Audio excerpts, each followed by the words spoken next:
এবার metal presence কৃষি সংবাদ সুজলা সুফলা।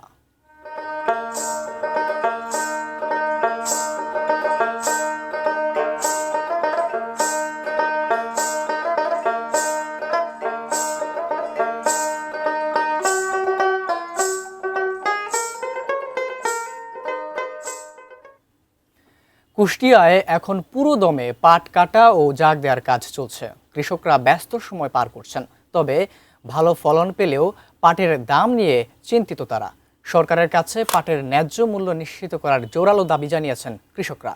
রুবেল হোসেনের তোলা ছবিতে কুষ্টিয়া প্রতিনিধি শরীফুল ইসলামের পাঠানো তথ্যে ডেস্ক রিপোর্ট।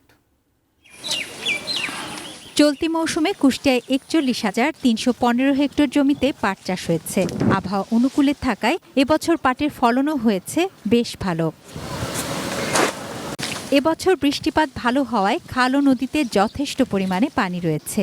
এজন্য কৃষকদের পাট জাগ দিতে সমস্যা না হওয়ায় মান ভালো হবে। বাজারে দামও ভালো পাবেন আশা এই কৃষি কর্মকর্তার। এখন বাজারে ৪২০০ থেকে ৪৪০০ ৪৫০০ টাকা প্রতি মণ পাট বিক্রি হচ্ছে।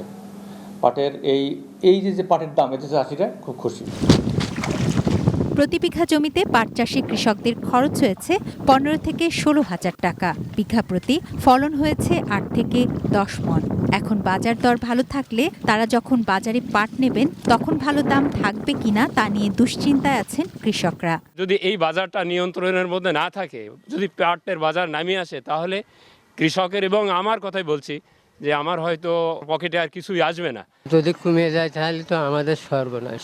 বিঘে প্রতি ১৬,০০০ টাকা খরচ, এবং সরকারের কাছে আমার একটা আবেদন যে এখন যে বাজার আছে ৪৫০০ টাকা ৪২০০ টাকা বাজার থাকলে পারে চাষি বাঁচবে। বিগত বছরগুলো সোনালী আঁশ পাট ছিল যেন কৃষকের গলার কাটা।